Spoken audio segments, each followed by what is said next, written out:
2026 football বিশ্বকাপ নিয়ে মাতামাতি এখন তুঙ্গে। তবে সবাইকে অবাক করে দিয়ে আমেরিকার যে শহরটি এখন আলোচনার কেন্দ্রে তা হলো কানসাস সিটি।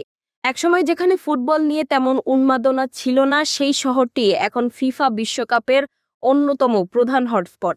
নিউ ইয়র্ক বা লস অ্যাঞ্জেলেসের মতো শহরকে টেক্কা দিয়ে কানসাস সিটি কিভাবে ফুটবলের নতুন মক্কায় পরিণত হলো?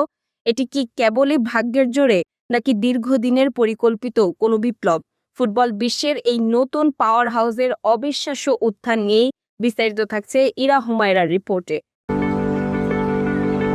আমেরিকার হার্টল্যান্ডে অবস্থিত কানসাস সিটি একসময় এই শহরটি পরিচিত ছিল কেবল তার দারুণ বারবিকিউ আর বেসবলের জন্য, কিন্তু দৃশ্যপট এখন সম্পূর্ণ বদলে গেছে। ফুটবল বিশ্বের চোখ এখন এই শহরের দিকে।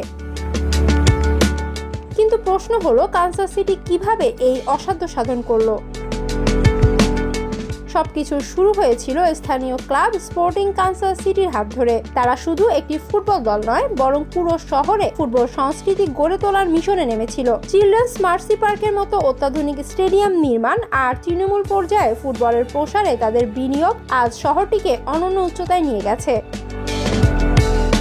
ফিফা যখন 2026 বিশ্বকাপের ভেন্যু নির্বাচন করছিল, তখন কানসাস সিটির নাম দেখে অনেকেই ভ্রু কুঁচকেছিলেন। কিন্তু এখানকার অ্যারোহেড স্টেডিয়ামের পরিবেশ আর স্থানীয়দের ফুটবল আবেগ টেক্কা দিয়েছে বড় বড় মেগা সিটিকে। এমনকি ইন্টার মায়ামিতে লিওনেল মেসি আসার পর এই উন্মাদনা কয়েক গুণ বেড়ে গেছে।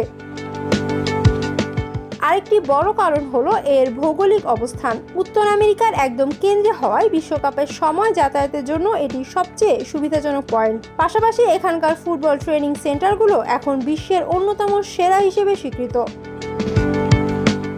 আজ কানসাস সিটি আর কেবল একটি সাধারণ আমেরিকান শহর নয়, এটি এখন আমেরিকার ফুটবলের প্রাণকেন্দ্র। বিশ্বকাপের মহাযজ্ঞে এই শহর কিভাবে বিশ্ববাসীকে বরণ করে নেয়, সেটাই এখন দেখার বিষয়। কানসাস সিটির এই রূপান্তর প্রমাণ করে যে সঠিক পরিকল্পনা আর আবেগ থাকলে যে কোনো শহরই বিশ্বমঞ্চে বিস্ময় তৈরি করতে পারে।